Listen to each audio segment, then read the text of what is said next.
La llamada de Cthulhu, de H.P. Lovecraft.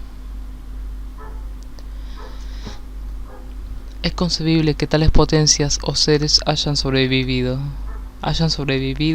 a una época infinitamente remota donde la conciencia se manifiesta, quizás, bajo cuerpos y formas que ya hace tiempo se retiraron ante la marea de la ascendente humanidad, formas de las que solo la poesía y la leyenda han conservado un fugaz recuerdo con el nombre de dioses, monstruos, seres místicos de toda clase y especie.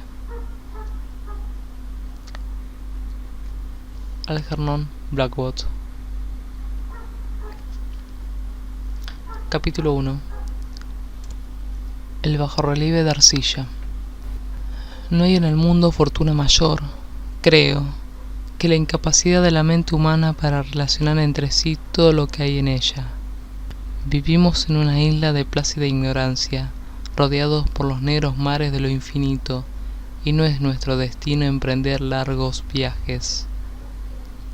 Las ciencias que siguen sus caminos propios no han causado mucho daño hasta ahora, pero algún día la unión de esos disociados conocimientos nos abrirá a la realidad y a la endeble posición que en ella ocupamos, perspectivas tan terribles que enloqueceremos ante la revelación, o huiremos de esa funesta luz, refugiándonos en la seguridad y la paz de una nueva edad de las tinieblas.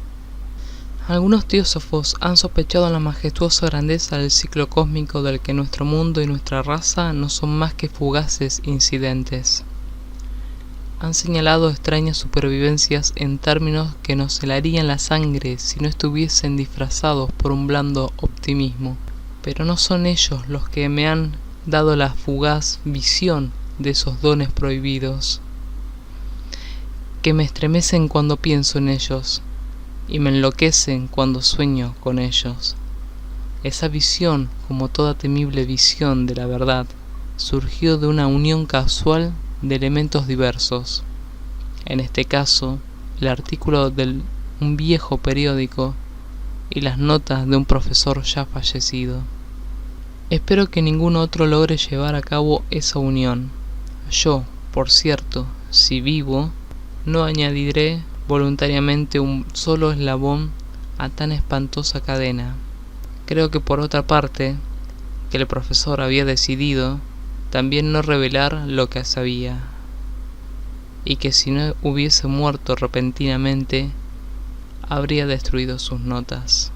Tuve por primera vez conocimiento de este asunto en el invierno de 1926-1927, a la muerte de mi tío abuelo, George Gammel Angell, profesor honorario de lenguas semíticas en la Universidad de Brown, Providence, Rhode Island.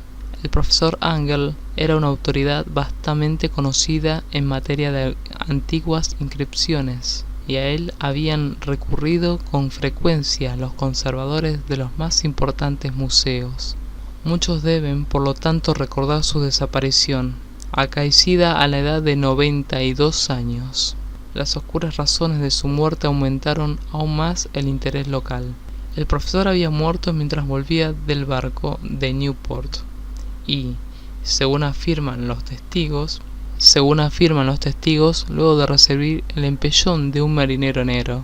Este había surgido de uno de los curiosos y sombríos pasajes situados en la falda abrupta de la colina que une los muelles a la casa del muerto, en Williams Street. Los médicos, incapaces de descubrir algún desorden orgánico, concluyeron, luego de un perplejo cambio de opiniones, que la muerte debía atribuirse a una oscura lesión del corazón, determinada por el rápido ascenso de una cuesta excesivamente empinada para un hombre de tantos años.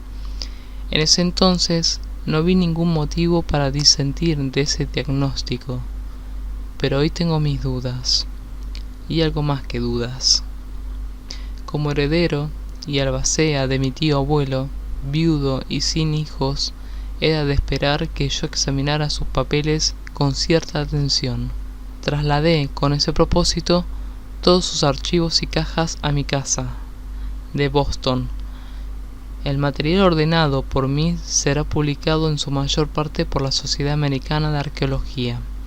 Pero había una caja que me pareció sumamente enigmática, y sentí siempre repugnancia a mostrársela a otros.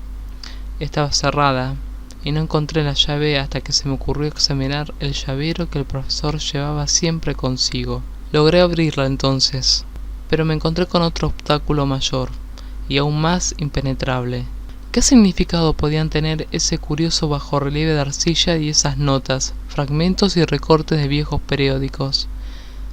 ¿Se había convertido mi tío en sus últimos años en un devoto de las más superficiales imposturas? Resolví buscar al excéntrico escultor que había alterado la paz mental del anciano.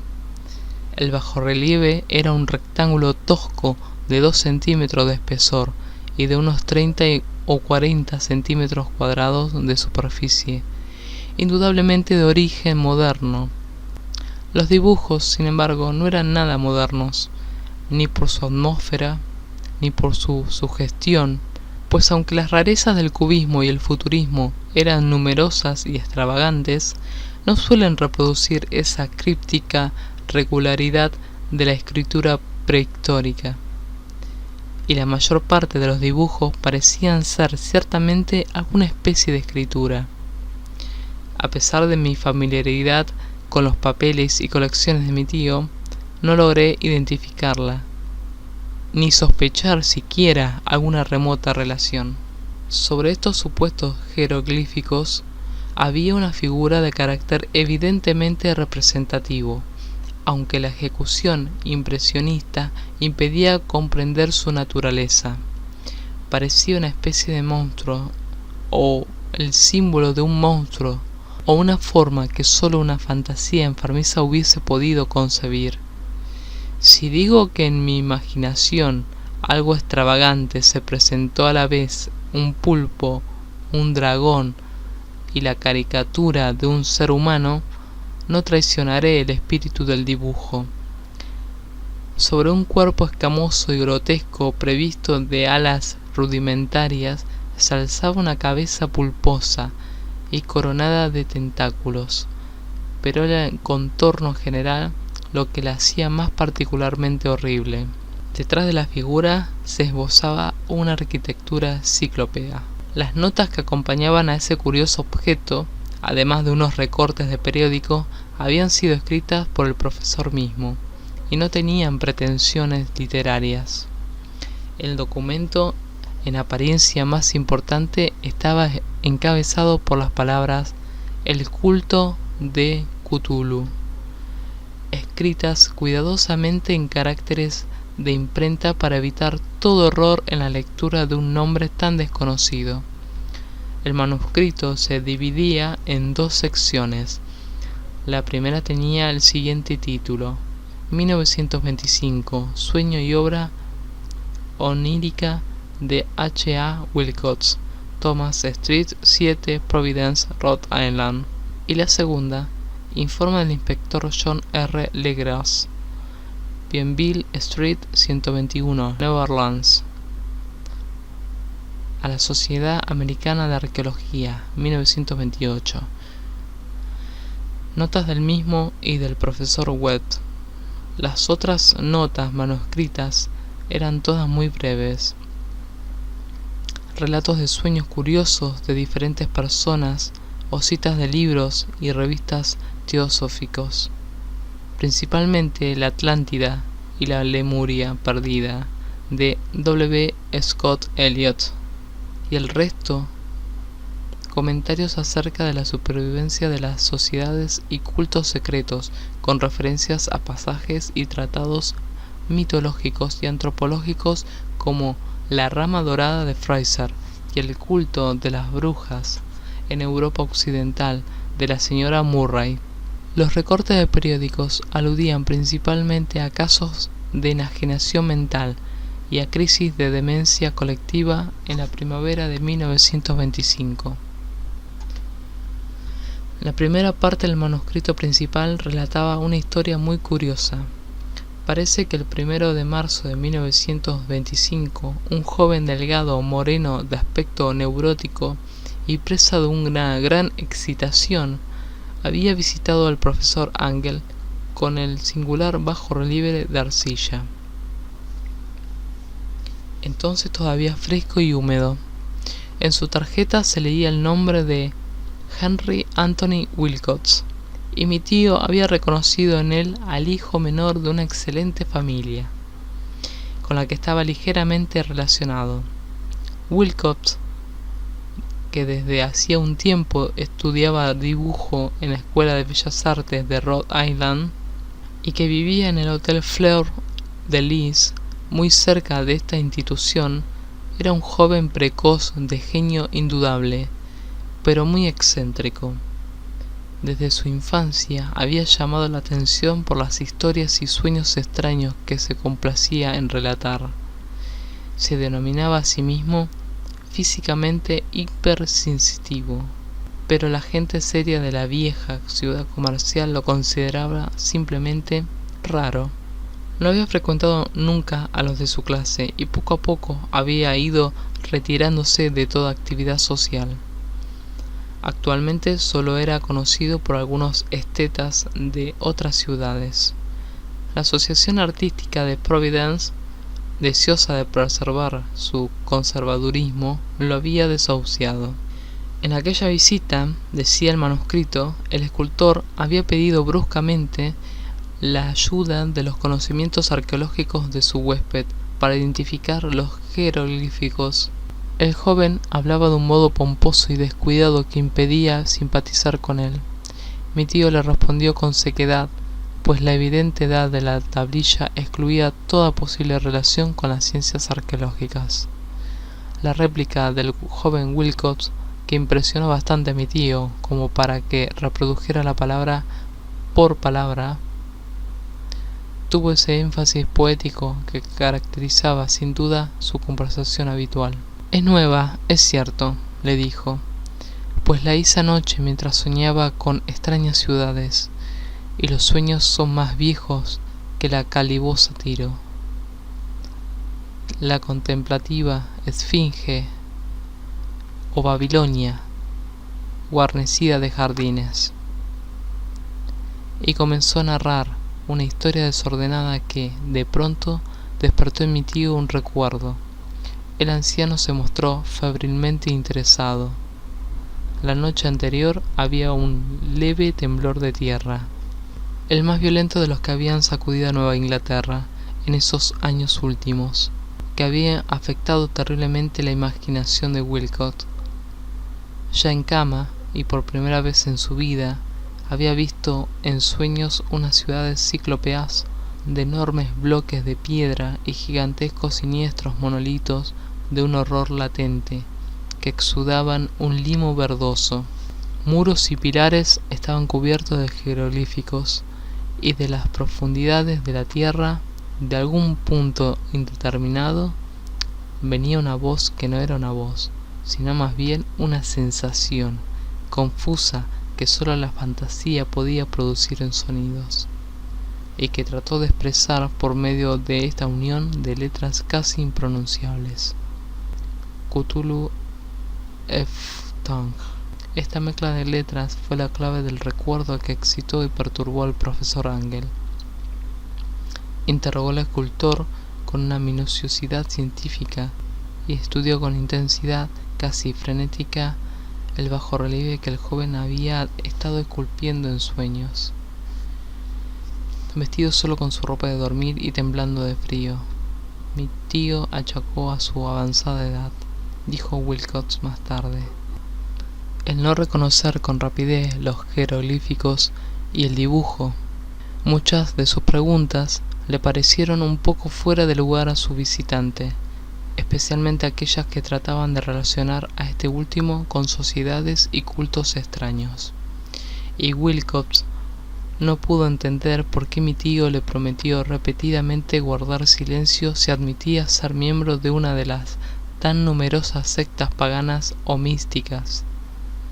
Cuando el profesor quedó al fin convencido de que Wilcox ignoraba de veras toda doctrina o cultos secretos, le suplicó que no dejara de informarle acerca de sus sueños.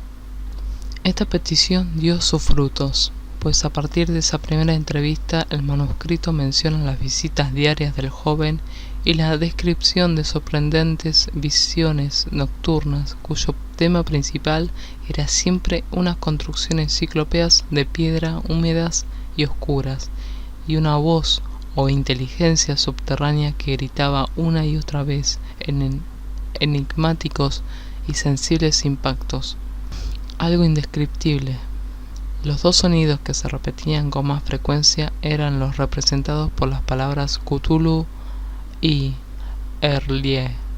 El 23 de marzo continuaba el manuscrito. Wilcox faltó a la cita. Una investigación realizada en el hotel reveló que había sido atacado por una fiebre de origen desconocido y que lo habían llevado a casa de sus padres. En Waterman Street se había puesto a gritar en medio de la noche, despertando a varios artistas que vivían en el mismo hotel, y desde entonces había pasado alternativamente de la inconsciencia al delirio. Mi tío telefonó enseguida a la familia, y desde ese momento siguió de cerca el caso, yendo a menudo a la oficina del Dr. Toby en Thayer Street, médico de cabecera del joven. La mente febril de Wilcox alimentaba aparentemente extrañas imágenes. El doctor se estremeció al recordarlas. No solo incluía una repetición de sueños anteriores, sino también una criatura gigantesca de varios kilómetros de altura que caminaba o se movía pesadamente. Wilcox nunca la describía en todos sus detalles, pero las pocas e incoherentes palabras que recordaba el doctor Toby convencieron al profesor de que aquel era el monstruo que el joven había intentado representar. Cuando Wilcox se refería a su obra, añadió el doctor, caía enseguida, invariablemente en una especie de letargo. Cosa rara, su temperatura no estaba nunca por encima de lo normal. Sin embargo, su estado se parecía más al de una fiebre violenta que al de un desorden del cerebro. El 2 de abril a las 3 de la tarde, la enfermedad cesó de pronto. Wilcox se sentó en la cama, asombrado de encontrarse en casa de sus padres, ignorando totalmente lo que había ocurrido en sus sueños o en la realidad desde el 22 de marzo. Como el médico declarara que estaba curado, a los 3 días volvió a su hotel. Pero ya no le fue de ninguna utilidad al profesor Angell. Junto con su enfermedad se habían desvanecido todos aquellos sueños, y luego de oír una semana los relatos inútiles e irrelevantes de unas muy comunes visiones, mi tío dejó de anotar los pensamientos nocturnos del artista. Aquí terminaba la primera parte del manuscrito, pero las abundantes notas invitaban de veras a la reflexión. Solo el escepticismo inveterado que informaba entonces mi filosofía puede explicar mi persistente desconfianza. Las notas describían lo que habían soñado diversas personas en el mismo periodo en el que el joven Wilcox había tenido sus extrañas revelaciones. Mi tío, parecía, había organizado rápidamente una vasta encuesta entre casi todos aquellos a quienes podía interrogar sin parecer impertinente, pidiendo que le contaran sus sueños y le comunicaran las fechas de todas las visiones notables. Las reacciones habían sido variadas, pero el profesor recibió más respuestas que las que hubiese obtenido cualquier otro hombre sin la ayuda de un secretario, aunque no conservó la correspondencia original. Las notas formaban un completo y muy significativo resumen. La aristocracia y los hombres de negocio, la tradicional sal de la tierra de Nueva Inglaterra, dieron un resultado casi completamente negativo, aunque hubo algunos pocos casos de informes de impresiones nocturnas, siempre entre el 13 de marzo y el 2 de abril. Periodo de delirio del joven escultor. Los hombres de ciencia no fueron tampoco muy afectados. aunque por lo menos 4 vagas descripciones sugerían la visión fugaz de extraños paisajes, y uno de ellos hablaba del temor a algo anormal. Las respuestas más pertinentes procedían de artistas y poetas, que si hubieran podido comparar sus notas, habrían sido presas del pánico. Ante la falta de las cartas originales, llegué a sospechar que el compilador había estado haciendo preguntas insidiosas o había deformado el texto de la correspondencia para corroborar lo que había resuelto ver.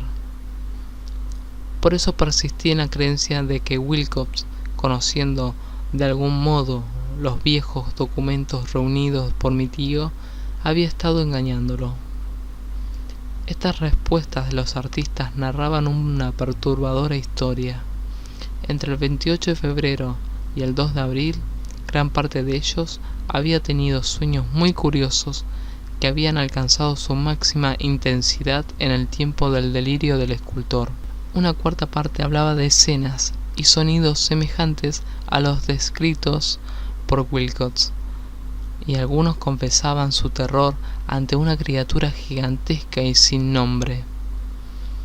Un caso que las notas describían con énfasis era particularmente triste. El sujeto, un arquitecto muy conocido, algo inclinado al ocultismo y la teosofía, se volvió completamente loco la noche en que llevaron al joven Wilcox a casa de sus padres, y murió meses después, gritando que lo salvaran de algún escapado habitante del infierno. Si mi tío hubiese conservado los nombres de estos casos, en vez de reducirlos a números, yo habría podido hacer alguna investigación personal.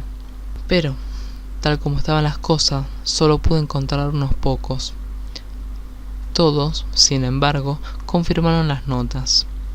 Me pregunté a menudo si aquellos a quienes había interrogado el profesor Angell se habían sentido tan intrigados como este grupo. Nunca les di explicaciones y es mejor así. Los recortes de prensa, como ya he dicho, trataban de casos de pánico, manía y excentricidad, siempre en el mismo periodo.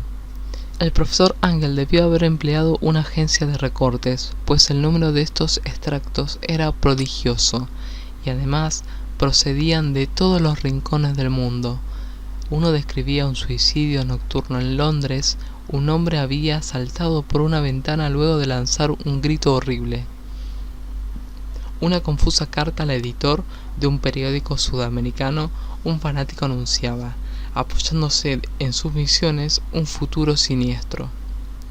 Un despacho de California relataba que una colonia teosófica había comenzado a usar vestiduras blancas ante la proximidad de un glorioso acontecimiento que no llegaba nunca, mientras que unas noticias de la India se referían cautelosamente a una seria agitación de los nativos, producida a fines de marzo. Las orgías vudúes se habían multiplicado en Haití, y en África se había hablado de unos cantos misteriosos. Los oficiales norteamericanos radicados en Filipinas habían tenido ciertas dificultades con algunas tribus, y en la noche del 22 de marzo los policías de Nueva York habían sido molestados por levantinos histéricos. Confusos rumores recorrían también el oeste de Irlanda, y un pintor llamado Ardois Bonnot expuso en 1926 en el Salón de Primavera de París un blasfemo paisaje onírico. En los manicomios los desórdenes advirtiera curiosas semejanzas y sacase apresuradas conclusiones. Una rara colección de recortes de veras. Apenas concibo hoy el crudo relacionismo con que los hice a un lado. Pero quedé convencido de que el joven Wilcox había tenido noticias de unos sucesos anteriores mencionados por el profesor